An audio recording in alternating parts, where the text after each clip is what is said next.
Keberadaan ratusan warga Rohingya di pesisir pantai Desa Bate, Kecamatan Muara Tiga, Kabupaten Pidi sempat terjadi gesekan dengan masyarakat sekitar akibat mereka membuang kotoran ke tambak warga.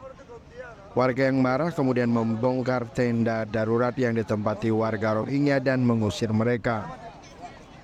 Kasus ini kemudian telah diselesaikan secara baik antara pihak kepolisian, kepala desa dan juga perwakilan UNHCR. Kini para warga Rohingya telah dipindahkan ke lokasi yang jauh dari pemukiman penduduk.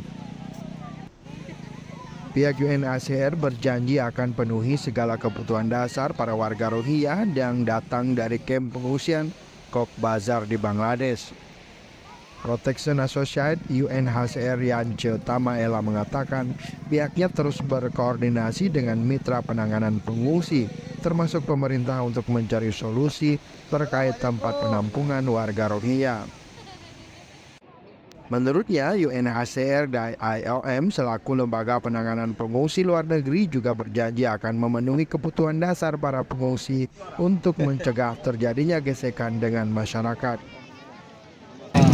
Kami sendiri tadi saya sudah sampaikan, kita juga berkoordinasi dengan mitra-mitra lokal yang ada di sini. Ada teman-teman kami YOM juga, ada YKMI untuk menyediakan kebutuhan dasar bagi warga Rohingya ini. Nah, tentu memang kemarin sempat kami juga dengar ada keluhan dari warga. Kita sudah memberikan informasi untuk tidak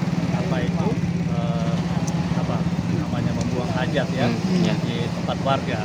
Sebenarnya kemarin sih, ya namanya juga tempat darurat seperti ini, toilet kemarin memang belum sempat disediakan, sehingga memang kemarin kita arahkan ke pantai. Tapi ya mungkin mereka juga merasa mungkin kenyamanan sebagainya tempat terbuka, mungkin akhirnya mengambil keputusan untuk ke daerah di sana yang kemudian ternyata ada gangguan ya bagi warga setempat. Tapi saya kira sudah diselesaikan oleh Pak Kapolsek dan dari Koramil, sehingga sekarang sudah aman. 180 orang warga Rohingya yang mendarat di pesisir pantai Laweng Muara Tiga, Kabupaten Pidi pada 10 Desember saat ini masih ditampung sementara di bibir pantai Desa Bate. Para pengungsi tinggal di bawah tenda terpal dan alas tikar seadanya untuk istirahat tanpa dinding pengaman. Sebagian mereka yang mengalami sakit juga belum mendapatkan penanganan kesehatan secara serius. Dari Kabupaten Pidi, tim liputan Aceh Video.